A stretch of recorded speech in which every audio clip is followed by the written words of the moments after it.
యాక్చువల్‌గా ఇంతకు ముందు వీడియోలో జర్మనీలో మాస్టర్స్ ఫ్రీగా ఎలా చేయాలనే వీడియో ఒకటి చేశాను.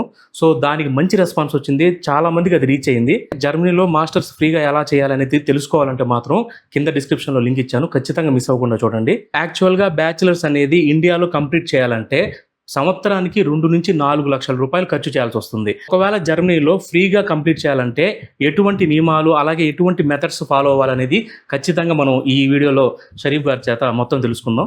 నమస్కారం షరీఫ్ గారు. నమస్తే. సో నా ఫస్ట్ క్వశ్చన్ ఏంటంటే, యాక్చువల్గా బ్యాచిలర్స్ డిగ్రీ అనేది ఇండియాలో కంప్లీట్ చేయాలంటే ఒక 20 లక్షలు ఖర్చు అయింది అనుకోండి. అదే జర్మనీలో మనం ఈ బ్యాచిలర్స్ డిగ్రీ పూర్తి చేయాలంటే ఎంతో కొంత అమౌంట్ అయితే అవుతుంది.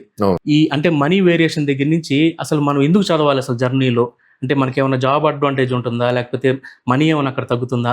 సో దాని గురించి ఒక కంప్లీట్ ఒక డీటెయిల్ ఇస్తే. హైయెస్ట్ ఇన్వెస్ట్మెంట్ ఎవరికైనా సరే పెట్టేది ఎడ్యుకేషన్లో మనం పెట్టే ఇన్వెస్ట్మెంట్ అప్రాక్సిమేట్గా ఐఐటి ఎంట్రన్స్ కోచింగ్కి ఒక 3 to 4 lakhs ఉంటుంది. సపోజ్ ఐఐటి ఎంట్రన్స్ ఎగ్జామ్లో కనుక క్వాలిఫై కాలేదు, ఐఐటి మెయిన్స్ లేదా ఎన్ఐటి రాలేదు, స్టేట్ యూనివర్సిటీస్ రాలేదు అని అనుకుంటే మన వాళ్ళు ఎవరైనా సరే స్టూడెంట్స్ ఏం చేసేది టాప్ డీమ్డ్ యూనివర్సిటీస్ కానీ, లేకపోతే ఏ కాలేజ్లో అయితే ప్లేస్మెంట్స్ ఎక్కువ ఆపర్చునిటీస్ ఉన్నాయో అలా దానికి అప్లై చేస్తారు. అప్రాక్సిమేట్గా ఒక 25 lakhs ఇన్వెస్ట్ చేస్తారు. అదే మనం జర్మనీ ఆప్షన్ తీసుకుంటే మనం ఇన్వెస్ట్ చేసే మనీ 25 lakhs ఇండియాలో, అది మార్కెట్ నీడ్కి తగ్గట్టు కోర్స్ ఉందా అండ్ ఈచ్ స్టూడెంట్ దాని బెస్ట్ రిజల్ట్స్ని పొందగలుగుతున్నారు. కూడా మరి ఫీజు 2 లక్షల నుంచి 4 లక్షలు ఉంది సంవత్సరానికి. అంటే 4 సంవత్సరాలకి 16 లక్షల వరకు ఫీజు ఉంది. హాస్టల్ ఫీజు అవన్నీ కలుపుకుంటే 20 లక్షలు ఉంది. కానీ ఎవరికి కూడా 25,000 రూపాయల జీతం రావట్లేదు. ఒక 1% నుంచి 5%, అంటే క్లాస్లో ఒక 100 మంది ఉంటే ఒక 5 మందికి క్యాంపస్ ప్యాకేజ్ వస్తుంది, మంచి శాలరీ ప్యాకేజెస్ వస్తాయి. మరి 95% మందికి రావట్లేదు. అలాంటప్పుడు మనం క్వాలిటీ కాలేజెస్లో చదువుకోవాలి అని అంటే కాంపిటీషన్, ఇక్కడ ఎగ్జామ్లో క్వాలిఫై అవ్వాలంటే చాలా కేటగిరీస్ ఉంటాయి. ఇప్పుడు మనకి ఐఐటీలో లిమిటెడ్ సీట్స్ ఉన్నాయి, ఎన్ఐటీలో లిమిటెడ్ సీట్స్ ఉన్నాయి. అంటే ఎంత లిమిటెడ్ అని అంటే ఉరామరిగా ఎంతమంది రాశారు ఎంట్రన్స్ ఎగ్జామ్ అని అంటే అప్రాక్సిమేట్గా అంటే 14,75,000 something we can consider as 15 lakhs. అందులో క్వాలిఫై అయింది 1% పీపుల్ అనమాట. అంటే 1,81,000 people ఆర్ సంథింగ్. ఇవన్నీ అప్రాక్సిమేట్ డేటా. మనకి ఉన్న ఐఐటి సీట్స్ ఎన్ని అని అంటే 18,000 సీట్స్ ఉన్నాయి. అండ్ ఎన్ఐటి సీట్స్ ఎన్ని ఉన్నాయి అని అంటే అప్రాక్సిమేట్గా 25,000 సీట్స్ ఉన్నాయి. సో ఐఐటిలో కానీ ఎన్ఐటిలో మనకి టాప్ దానిలో పొజిషన్ అయ్యేది ఎంత అప్రాక్సిమేట్గా అంటే ఒక 42,000 to 44,000 మాత్రమే పాసిబిలిటీ ఉంటుంది. అందులో కూడా reservation, category, quota, physical quota, sports quota, various things ఉన్నాయి. అండ్ ఇదే లైఫా? ఐఐటి ఎన్ఐటి రాలేదు అంటే లైఫ్ అయిపోయిందా? కాదు. స్టేట్ యూనివర్సిటీస్ వీటిల్లో ప్లేస్మెంట్స్ చూసి జాయిన్ చేసి ఎంతమంది పేరెంట్స్ నిజంగానే ఎంతమందికి ప్లేస్మెంట్స్లో వాళ్ళు ప్లేస్ అయ్యారని అసెస్ చేస్తే వాళ్ళకి రియల్ టైమ్ స్కిల్ ఏంటని తెలుస్తుంది. ఫర్ ఎగ్జాంపుల్ ఇప్పుడు మనం ఒక కాలేజ్ మనం కన్సిడర్ చేస్తే top placements 15 lakh package, 25 lakh package, 30 lakh package అని డిస్ప్లే చేస్తారు. ఒక కంపెనీ ఒకసారి రాంగ్ హైరింగ్ చేసింది అని అనుకుందాం, ఆ నెక్స్ట్ ఇయర్ హైరింగ్ చేయదు, తక్కువ మందిని హైర్ చేస్తుంది. సో ప్లేస్మెంట్స్ మీరు ఏ కాలేజీలో అయితే చూస్తారో సేమ్ ఒక మేజర్ కంపెనీస్ ఒక 5 ఉంటాయి లేదా 10 ఉంటాయి. దాన్ని చూసి మీరు జాయిన్ చేసేస్తే మన పిల్లవాడికి అనుకుంటారు పేరెంట్స్, అంటే మన పిల్లవాడికి ఖచ్చితంగా ప్లేస్మెంట్ వచ్చేస్తుంది అని అనుకుంటే అదే రావాలి అన్న దానికి ఖచ్చితంగా ఏం గ్యారంటీ లేదు. ఇప్పుడు వెళ్తున్న టెక్నాలజీ అప్గ్రేడ్మెంట్లో అందరూ ఇండియన్ ఎడ్యుకేషన్ సిస్టంలో చదివిన తర్వాత కూడా బయటకు వచ్చి ఇంకా కొన్ని కోచింగ్కి చేరడం, కొన్ని రియల్ టైం ప్రాజెక్ట్స్ చేయడం, కొందరు ఇంటర్న్షిప్స్ చేసుకొని, ఫ్రీ ఇంటర్న్షిప్స్ అంటే పేమెంట్ ఉండదు, వితౌట్ పేమెంట్లో ఇంటర్న్షిప్ చేసుకొని రియల్ టైం నాలెడ్జ్ గెయిన్ చేసుకొని, అంటే మనం 20 లక్షలు ఇన్వెస్ట్ చేశాక కూడా మనకు ఆపర్చునిటీ అనేది కరెక్ట్గా రావట్లేదు. జర్మనీ బెస్ట్ ఎందుకు అవుతుంది అని అంటే జర్మనీలో మనం ఇన్వెస్ట్ చేసిన మనీ అది కన్సిడరింగ్ మనం తీసుకునే ఆప్షన్స్ని బట్టి మనకి డిఫరెంట్ ఆప్షన్స్ ఉన్నాయి. మన వీడియోలో క్లియర్గా డిస్కస్ చేస్తాము. అందులో మనం ఎంత ఇన్వెస్ట్ చేసినా 70% to 80% money proper planning and part time చేస్తూ మనం ఎర్న్ చేయొచ్చు. చూడండి, పార్ట్ టైం కూడా ఇంగ్లీష్ కాదు, ఇప్పుడు డిమాండ్ పెరిగింది, జర్మన్ లాంగ్వేజ్ రిక్వైర్మెంట్ అందరూ అడుగుతున్నారు.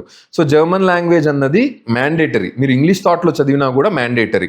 So learn German if you're planning for Germany. Bachelors మనం జర్మనీలో ఎందుకు చదవాలి? స్కిల్ ఉండాలి, డబ్బులు ఉంటే మాత్రమే సరిపోదండి. అంటే ఒక విదేశంకి వెళ్ళాలి అంటే స్కిల్ కూడా ఉండాలి, ప్లస్ దానికి ప్లానింగ్ కూడా ఉండాలి. మన ఎడ్యుకేషన్ సిస్టమ్ వేరు, జర్మన్ ఎడ్యుకేషన్ సిస్టమ్ వేరు.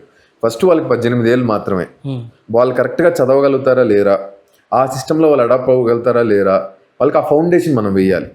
జర్మన్లో టోటల్గా 2 different types of programs ఉంటాయి. English taught program, German taught program. English taught program అంటే కోర్స్ మొత్తం ఇంగ్లీష్లో చెప్తారు. జర్మన్ థాట్ ప్రోగ్రామ్ అంటే కోర్స్ మొత్తం జర్మన్లో చెప్తారు. సో మనకి ఇంగ్లీష్ థాట్ ప్రోగ్రామ్కి మనం IELTS ఎగ్జామ్ రాయాలి లేదా టోఫెల్ ఎగ్జామ్ రాయాలి.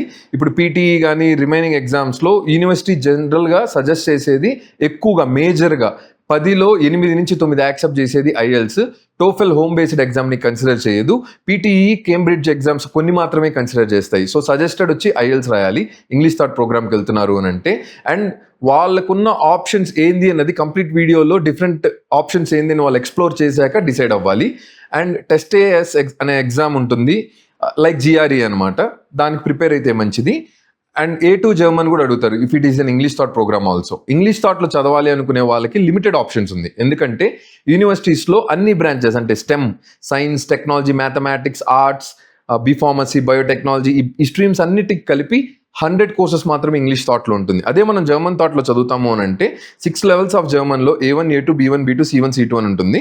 B2 మ్యాండేటరీగా ఉండాలి. C1 వరకు నేర్చుకుంటే జర్మన్ థాట్లో చదవచ్చు. 2000 ప్రోగ్రామ్స్ ఉంటుంది జర్మన్లో.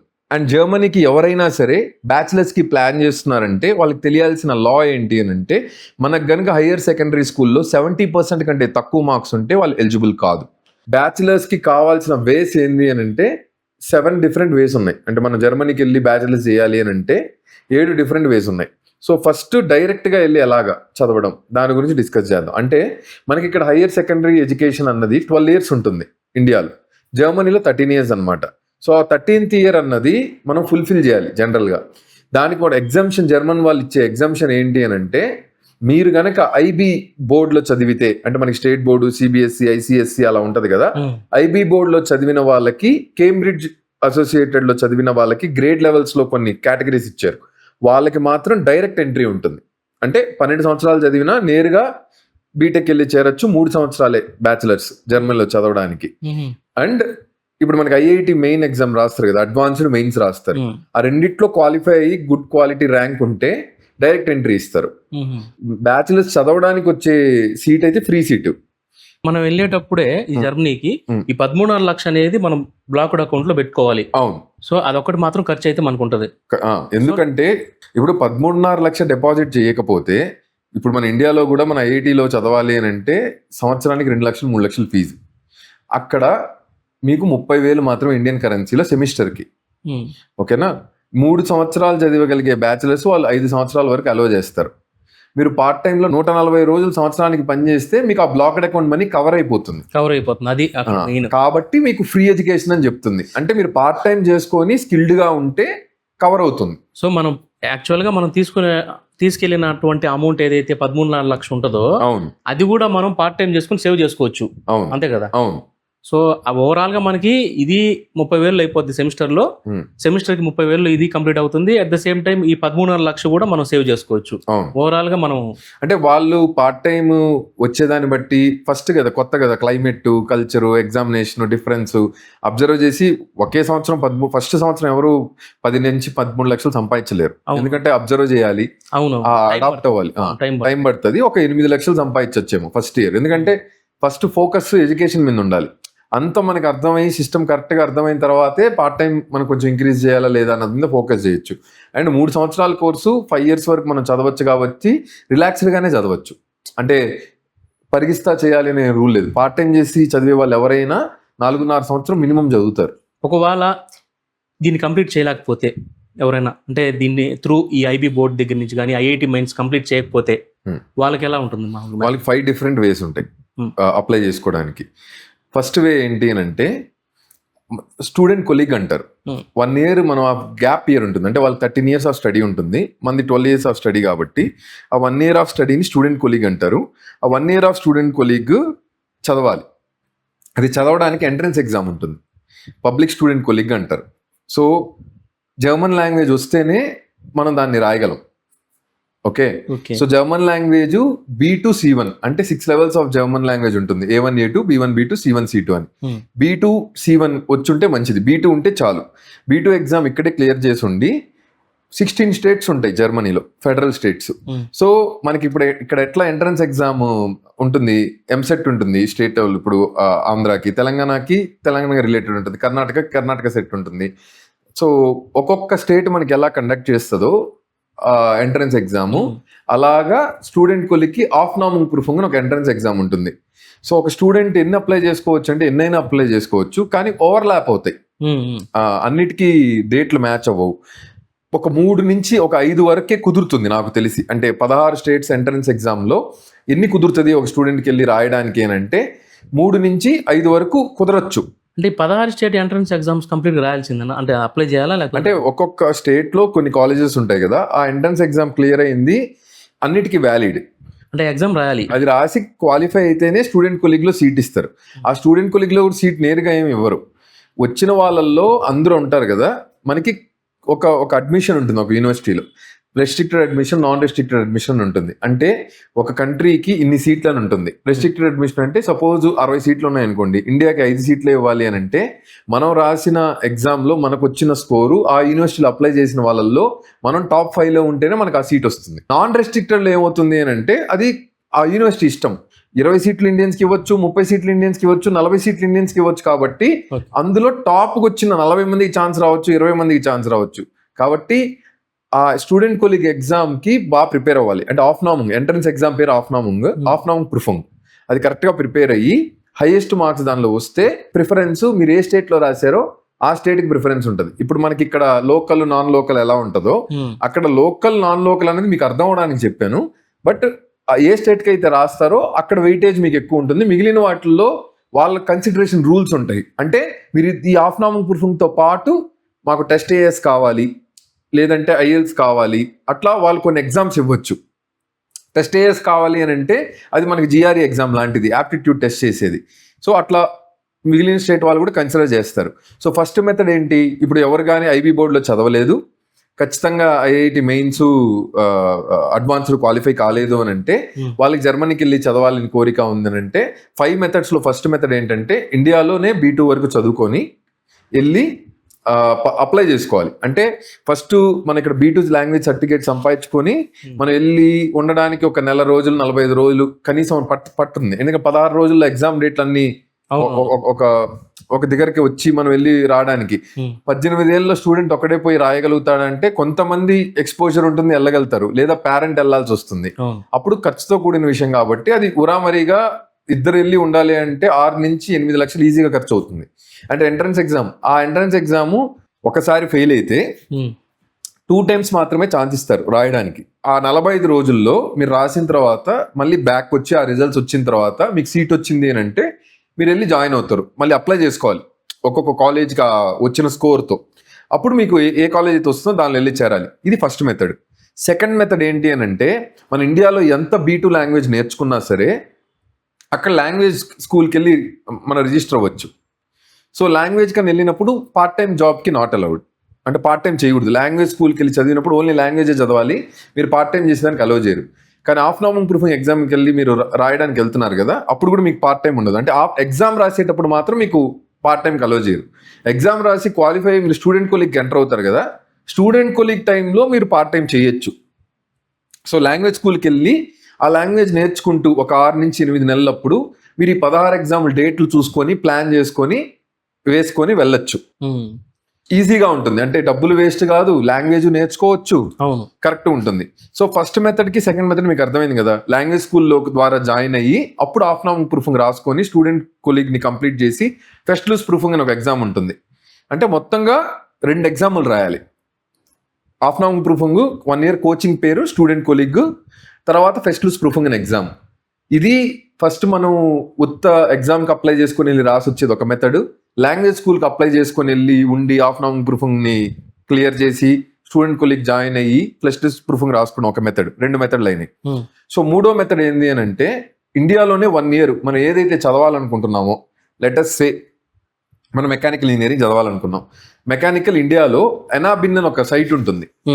ఎనాబిన్లో మెన్షన్ చేసిన సైట్లో ఉన్నవి మాత్రమే అలౌడ్ కాలేజెస్. జర్మనీ కన్సిడర్ చేసేవి ఎనాబిన్లో సైట్లో ఉన్న కాలేజెస్. ఎగ్జాంపుల్కి ఆదిశంకర కాలేజ్ అన్న పేరు లేదనుకోండి, మీరు కంగారు పడాల్సిన అవసరం లేదు. ఆ కాలేజ్ JNTU అనంతపూర్కి అఫిలియేటెడ్ అనుకోండి, జవహర్లాల్ నెహ్రూ టెక్నాలజికల్ యూనివర్సిటీ అనంతపూర్ అని ఉంటుంది. అలా ఉందంటే మీ కాలేజ్ ఉన్నట్టే, అఫిలియేటెడ్. సో అఫిలియేటెడ్ అంటే JNTU కింద ఉన్న అన్నీ వస్తాయి. సో మీరు ఇప్పుడు ఆదిశంకర కాలేజ్ మీకు ఎగ్జాంపుల్ చెప్పాను. ఇప్పుడు మీరు JNTU కాకినాడ అఫిలియేటెడ్ తీసుకున్నారు మీ కాలేజ్ పేరు, లేదా ఆచార్య నాగార్జున యూనివర్సిటీ అఫిలియేటెడ్ మీ కాలేజ్ పేరు లేదు, కానీ ఎనాబిన్ సైట్ లో యూనివర్సిటీ పేరు ఉంది. అప్పుడు మీరు వ్యాలిడ్.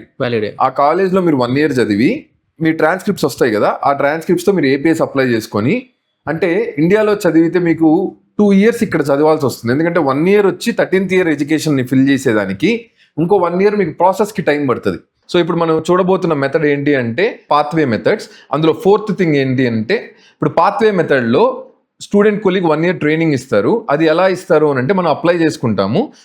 ఇంగ్లీష్ థాట్కి అయితే 6 స్టూడెంట్ కొలీగ్స్ ఉన్నాయి.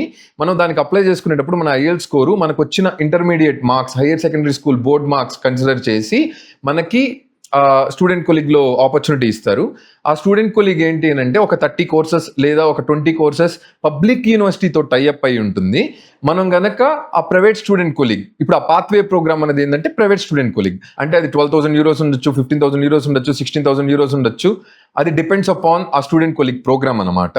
సో మనం అది ట్రైన్ అయిన తర్వాత అది ఒకే ఎగ్జామ్ ఫెస్ట్ లూస్ ప్రొఫంగ్ ఉంటుంది. అది క్వాలిఫై అయ్యామనుకోండి, ఆ స్టూడెంట్ కొలీగ్ ప్రైవేట్ స్టూడెంట్ కొలీగ్లో ఉన్న టైఅప్ ఉన్న ఆ 20 ప్రోగ్రాములకు కానీ 30 ప్రోగ్రాములకు కానీ మనకు వచ్చిన స్కోర్ ప్రకారం మనం అప్లై చేసుకుంటే దానిలో మనకి ఎలిజిబిలిటీ వచ్చి రెస్ట్రిక్టెడ్లో, నాన్ రెస్ట్రిక్టెడ్లో మనం దేనిలో అయితే మనం, ఫర్ ఎగ్జాంపుల్ రెస్ట్రిక్టెడ్ అనుకోండి, ఎక్కువ కాంపిటీషన్ ఉంటుంది. అంటే ఈచ్ కంట్రీకి లిమిటెడ్ సీట్స్ ఉంటాయి. అప్పుడు ఇండియాలో లెటస్ సే ఎగ్జాంపుల్ ఇప్పుడు మనకి RWTHకి అప్లై చేసాం అనుకోండి, RWTHకి టైఅప్ ఉన్న స్టూడెంట్ కొలీగ్ దానిలో ఇండియన్స్కి 2 seats మాత్రమే అలొకేట్ చేశారని రెస్ట్రిక్టెడ్ అడ్మిషన్లో ఉంది అని అంటే ఖచ్చితంగా మనకి ఆ 2 seats మాత్రానికి టాప్ వచ్చిన 2 members మాత్రమే పాసిబుల్ ఉంటుంది. మేజర్గా ఇప్పుడు మనం కన్సిడర్ చేసుకోవాల్సింది ఏంది అని అంటే మనకి good marks plus qualifying marks అది వచ్చిన తర్వాత అప్లై చేసుకున్న వాటిల్లో మనకి ఏది పాసిబుల్ ఉంటుందో అది వస్తుంది. సో ఇది ప్రైవేట్ స్టూడెంట్ కొలీగ్, దీని పాత్వే ప్రోగ్రామ్ అంటారు. అంటే ఇది అన్ని ఫెడరల్ స్టేట్స్లో 16 స్టేట్స్లో ఉన్న వాటిలో అన్నిట్లో ఇది ఎలిజిబుల్ అవ్వదు. ఓన్లీ వాళ్ళ అసోసియేట్ ఉన్న వాళ్ళ దాంట్లో మాత్రం ఎలిజిబుల్ అవుతుంది. ఇంకొక పాత్వే ప్రోగ్రామ్ ఏంటంటే ప్రైవేట్ స్టూడెంట్ కొలీగ్ విత్ కండిషనల్ అడ్మిట్. అంటే మనము ఫస్ట్ అప్లై చేసుకునేటప్పుడు మనకి హయ్యర్ సెకండరీ స్కూల్లో వచ్చిన మార్క్స్ మనకి IELTS స్కోర్తో మనం అప్లై చేస్తే వాళ్ళు కండిషనల్ అడ్మిట్ ఇస్తారు. మనకున్న మార్క్స్కి, మనకున్న IELTS స్కోర్కి పబ్లిక్ యూనివర్సిటీలో. ఇది కూడా ప్రైవేట్ స్టూడెంట్ కొలీగ్. ఎందుకంటే పాత్వే ప్రోగ్రామ్ అంటేనే ప్రైవేట్ స్టూడెంట్ కొలీగ్. దీనిలో రిస్క్ తక్కువ, బట్ మనీ ఇన్వెస్ట్మెంట్ ఉంటుంది, బట్ లిమిటెడ్ ఆప్షన్స్ ఉంటుంది. ఫాస్టెస్ట్గా వెళ్ళడానికి కూడా ఆప్షన్, అంటే ఫాస్ట్గా క్లియర్ చేసుకుని వెళ్ళడానికి కూడా ఆప్షన్ ఉంటుంది. ఫాస్ట్గా అంటే టైం మీన్స్లో చెప్తున్నాను. సో ప్రైవేట్ స్టూడెంట్ కొలీగ్ విత్ కండిషనల్ అడ్మిట్లో ఏమవుతుంది అంటే ఖచ్చితంగా స్టూడెంట్ ఇప్పుడు చేరక ముందే మనకు వచ్చిన IELTS స్కోర్కి, మనకున్న హైయర్ సెకండరీ స్కూల్ గ్రేడ్ మార్క్స్కి మనకి అడ్మిట్ ఉంటుంది. సో లాస్ట్ ఆప్షన్ ఏంటి అని అంటే ప్రైవేట్ యూనివర్సిటీస్ అనమాట. అంటే ఇటలీ యూనివర్సిటీస్ ఎస్టాబ్లిష్ అయి ఉంటాయి, UK తరపున ఎస్టాబ్లిష్ అయి ఉంటాయి, ఫ్రాన్స్ తరపున ఎస్టాబ్లిష్ అయి ఉంటాయి. ఇది last option, but I won't suggest this for anyone. ఇది ఆప్షన్గా తెలుసుకోవాలంతే. ఎందుకు అని అంటే ఇది అదర్ కంట్రీస్ లాగే, అంటే UK, US, ఆస్ట్రేలియా, న్యూజిలాండ్ ఇలాగా సూపర్ ఎక్స్పెన్సివ్ ఉంటుంది. ఒక ఇయర్కి ట్యూషన్ ఫీజ్ 15 lakhs ఉంటుంది, డైరెక్ట్గా తీసుకుంటాడు. సో 3 yearsకి ట్యూషన్ ఫీజ్ 45 to 50 lakhs ఉంటుంది.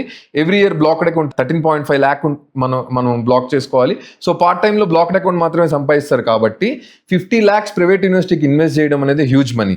ఎప్పుడైతే మనకి ఇప్పుడు మీరు మెన్షన్ చేసిన మనకి different methods, direct entry method, మన పబ్లిక్ స్టూడెంట్ కొలీగ్ method, language school can join అయ్యి పబ్లిక్ స్టూడెంట్ కొలీగ్ అప్లై చేసే మెథడ్, అండ్ పాత్వే ప్రోగ్రామ్స్లో ప్రైవేట్ స్టూడెంట్ కొలీగ్ associated with public university method, and private student కొలీగ్ associated with conditional admit private universities. So ఓవరాల్గా ఇప్పుడు మనకు వచ్చిన ఆప్షన్స్లో మనకేది కరెక్ట్ అన్నది మీరు ఒక రైట్ మెంటర్తో గైడెన్స్ తీసుకుంటే, ఫైనాన్షియల్ ప్లానింగ్ అండ్ మీకు జర్మన్ ఎక్స్పోజర్లో డిఫరెన్స్ ఆఫ్ స్టూడెంట్ ఎలా సెటిల్ అవ్వగలడు, ఏమేమి ప్లాన్ చేసుకోవాలి, ఫౌండేషన్ ఎప్పటి నుంచి ప్లాన్ చేయాలి, అంటే లాస్ట్ మినిట్ రష్లోకి రావడం కన్నా వాళ్ళు 10th ఫస్ట్ ఇయర్లో ఉన్నప్పటి నుంచే వాళ్ళు కనుక ఫిక్స్ అయితే ప్రాసెస్ స్టార్ట్ చేసుకుంటే మంచిది. అండ్ జనరల్గా ఏ పేరెంట్కైనా నేను ఏం సజెస్ట్ చేస్తాను అంటే, మీరు జర్మనీకి పంపిస్తారో లేదో ఒక లాంగ్వేజ్ నేర్చుకోవడం వల్ల వాళ్ళకి ఖచ్చితంగా చాలా హెల్ప్ఫుల్ ఉంటుంది. 3 to 5 countries మినిమం జర్మన్ మాట్లాడుతుంది. అండ్ జర్మన్ లాంగ్వేజ్ నేర్చుకోవడం వల్ల చాలా ఆపర్చునిటీస్ ఓపెన్ అవుతాయి. అండ్ వాళ్ళు డైరెక్ట్గా కూడా ఇక్కడ నుంచి జాబ్స్ కూడా అప్లై చేసుకోవచ్చు. సో వాళ్ళు 6th class నుంచి కానీ వాళ్ళు 5th class నుంచి కానీ 6th class నుంచి కానీ ఉన్నప్పుడే జర్మన్ లాంగ్వేజ్లో ఇన్వెస్ట్ చేయడం అనేది one of the best option అనమాట. ఓవరాల్గా ఈ థీమ్లో చెప్పాలనుకుంది ఏంది అని అంటే, లైఫ్ అంటే ఓన్లీ ప్యాకేజెస్ లేకపోతే ఒక గుడ్ క్వాలిటీ కాలేజీలో సీట్ వస్తే మాత్రమే కాదు. మనకు తెలియాల్సింది ఏంటి అంటే పేరెంట్స్ కూడా వాళ్ళ ఎమోషనల్ ఇంట్రెస్ట్ని, వాళ్ళ ఎక్స్పెక్టేషన్స్ని స్టూడెంట్స్ మీద సెట్ చేయడం వల్ల చాలా ఇబ్బంది కలుగుతుంది స్టూడెంట్స్కి. For example recent case study మనం చూసినట్లయితే ఇప్పుడు ఇండియాలో ఐఐటికి అప్లై చేసిన వాళ్ళల్లో 42 to 45% స్టూడెంట్స్ వచ్చి డిప్రెషన్లో ఉన్నారు. ఎందుకు అంటే వాళ్ళకి సోషల్ లివింగ్, స్కూల్లో ఉండాల్సిన కల్చర్, గుడ్నెస్ అంటే గుడ్ ఏది బ్యాడ్ ఏంది అని అర్థం కాని సిచ్యువేషన్లోకి వెళ్ళిపోయారు. ఎందుకు అనంటే 24 అవర్స్లో వాళ్ళు almost 12 to 15 hours they have been churned. అంటే వాళ్ళని పిండి కొట్టి ఓన్లీ వాళ్ళు మల్టిపుల్ చాయిస్ క్వశ్చన్స్ మాత్రమే నేర్చుకునే సిచ్యువేషన్లో నేర్చుకోవడం వల్ల వాళ్ళకి లైఫ్లో ఇంటర్పర్సనల్ స్కిల్స్ లేవు, నలుగురితో ఎలా బిహేవ్ చేయాలో తెలియదు, రిలేషన్షిప్ మేనేజ్మెంట్ తెలియదు, లీడర్షిప్ స్కిల్స్ లేవు. స్కూల్లో వాళ్ళు ఎక్స్ప్లోర్ చేయాల్సింది ప్రతి మీన్స్ అనమాట. మంచి వాళ్ళని కలవాలి, చెడ్డ వాళ్ళని కలవాలి, డెసిషన్ మేకింగ్ తెలియాలి అని అంటే వాళ్ళకి ఆ డిఫరెన్స్ ఆఫ్ థాట్స్, ఒపీనియన్స్ అవన్నీ కలుస్తున్నప్పుడు మాత్రమే జరుగుతుంది. ఎప్పుడైతే ఓన్లీ మల్టిపుల్ చాయిస్ క్వశ్చన్స్ మాత్రమే వాళ్ళు రాస్తూ ఒక ప్యాటర్న్ ఆఫ్ ఎగ్జామ్కి ప్రిపేర్ అవుతున్నారో లైఫ్లో కావాల్సిన మేజర్ స్కిల్స్ పోతున్నాయి. అందువల్ల రిలేషన్షిప్స్ కూడా ఫెయిల్ అవుతున్నాయి. అండ్ ఆక్యుపేషన్లో కూడా జనరల్గా స్టాటిస్టిక్స్ ప్రకారం రీసెంట్ సర్వేలో చూసినట్లయితే ఇంట్రాపర్సనల్ స్కిల్స్ ఇంజనీరింగ్ స్టూడెంట్స్కి చాలా తక్కువ ఉన్నాయి. Because of this forced study అంటే 9th, 10th, 11th, 12thలోనే foundation for IIT, foundation for NIT అని చెప్పి లైఫ్లో అదర్ స్కిల్స్ని డెవలప్ చేయకుండా చేస్తున్నారు. సో నా రిక్వెస్ట్ ఏంటి అని అంటే ప్రతి ఒక్కరికి సేమ్ స్కిల్స్ ఉండవు, ఒక్కొక్కరికి ఒక్కొక్క బలం ఉంటుంది. ఇప్పుడు చేపను తీసుకొచ్చి మనం నేల మీద వేస్తే అది ఖచ్చితంగా చనిపోతుంది. సో మార్కెట్ డిమాండ్ ఇది ఉంది, నువ్వు ఖచ్చితంగా ఇదే చదవాలి అని ఫోర్స్ చేయకండి. బట్ వాళ్ళకి proper strength and analysis assessment చేసి వాళ్ళకి గైడ్ చేస్తే వాళ్ళు బెటర్ చాయిసెస్ చేయగలరు. ఐ కెన్ అండర్స్టాండ్ మన ఇండియాలో ఉన్నాము, 100 మంది 100 చెప్తారు ఇది చేయండి అది చేయండి అని. బట్ స్టిల్ హెల్త్ కన్నా మించింది ఏది కాదు. ప్రాపర్ ఫైనాన్షియల్ ప్లానింగ్ చేసుకుంటే అండ్ ప్రాపర్గా వాళ్ళకి నాలెడ్జ్ ఇస్తే, ప్రాపర్ ఫైనాన్షియల్ నాలెడ్జ్ అంటే ఎక్కువ సంపాదించడం కాదు, ఉన్న దానిలో ఎలా బతకాలి, ఎలా ప్లాన్ చేసుకొని బతకాలి అండ్ నెక్స్ట్ స్టెప్కి ఎలా ఏం చేయాలి. ఒకేసారి కొండంటే దాని పీక్కి ఎవరు ఎక్కలేరు. మెట్టుగా స్కిల్స్ని ఎక్వైర్ చేసుకొని ప్యాకేజెస్ని కూడా పెంచుకోవచ్చు. టాప్ ప్యాకేజ్ రావాలని యంగ్ ఏజ్లోనే ప్రెషర్ ఇచ్చి వాళ్ళకి యాంగ్జైటీ, డిప్రెషన్, డిఫరెంట్ సిచ్యువేషన్లోకి దారి తీయద్దు. ఒకే ఒక రిక్వెస్ట్ ఏంటి అని అంటే స్టూడెంట్స్ కూడా అంతే సిన్సియర్గా పేరెంట్స్ కన్సర్న్స్ని కన్సిడర్ చేసుకుంటూ ఎక్స్ప్లెయిన్ చేయండి, మీ ప్రాబ్లమ్ని ఓపెన్గా డిస్కస్ చేయండి, రాంగ్ స్టెప్స్ తీసుకోవద్దు. లైఫ్ అంటే ఐఐటియో ఎన్ఐటియో ఒక టాప్ ఇంజనీరింగ్ కాలేజ్ కాదు. ఫర్ ఎగ్జాంపుల్ ఇప్పుడు నేను నా బ్యాచిలర్స్ అన్నది నేను ఒక స్టేట్ లెవెల్ గుడ్ కాలేజ్లో చదువుకున్నాను, కానీ నాకు గేట్లో కూడా 10,000 ర్యాంక్ వచ్చింది. నాకు ద బెస్ట్ ఆపర్చునిటీ జర్మనీ ఇచ్చింది అండ్ నాకు బెటర్ ఆపర్చునిటీస్ లైఫ్లో ఓపెన్ అయ్యాయి. So life never ends with certain options. ఒక ఎగ్జామ్ మన లైఫ్ని డిసైడ్ చేయలేదు. ఇది చూస్తున్న పేరెంట్ అయినా సరే, ఇది చూస్తున్న స్టూడెంట్ అయినా సరే, ఈ ఆప్షన్ నా లైఫ్లో కరెక్ట్ అని అనుకుంటే మీరు దాని గురించి వర్క్ చేయండి, మీకంటూ ఒక నాలెడ్జ్ తెలుసుకోండి. జర్మన్తో పాటు ఆస్ట్రియా అనే కంట్రీ కూడా జర్మన్ థాట్లోనే చెప్తుంది, మీకు బ్యాకప్ ఉంటుంది. I'm wishing all the best for all the students and thanks for opportunity for the Gabbar school for giving this opportunity. Thank you. మీరు క్లియర్గా అంటే ఫస్ట్ మీరు ఒక స్కిల్ నేర్చుకోవాలి, సో దీనికి ఈ ప్రాసెస్ కనుక్కోవాలి, ఈ ప్రాసెస్తోనే మనం పోవాలనేది కంప్లీట్గా ఇన్ఫర్మేషన్ తెలుసుకొని మీరు వెళ్ళండి. షరీఫ్ గారికి సంబంధించినటువంటి ఇట్స్ మై మాస్టర్ కంపెనీకి సంబంధించినటువంటి పూర్తి వివరాలు అనేది కింద డిస్క్రిప్షన్లో ఇస్తాను. మీకు ఎటువంటి డౌట్ ఉన్నా కానీ అంటే కంప్లీట్గా ఈ ఇన్ఫర్మేషన్ ఏదైతే ఇప్పుడు చెప్పామో దాంట్లో ఎటువంటి డౌట్ ఉన్నా కానీ కింద ఇచ్చినటువంటి ఈయన డీటెయిల్స్తో మీరు కంప్లీట్గా కాంటాక్ట్ అవ్వచ్చు. మీ ఒపీనియన్ అనేది ఖచ్చితంగా కామెంట్ బాక్స్లో తెలియజేయండి. మరిన్ని ఇంట్రెస్టింగ్ విషయాల కోసం, అలాగే ఫ్యాక్ట్స్ కోసం, ఇన్ఫర్మేషన్ కోసం ఫాలో గబ్బర్ స్కూల్.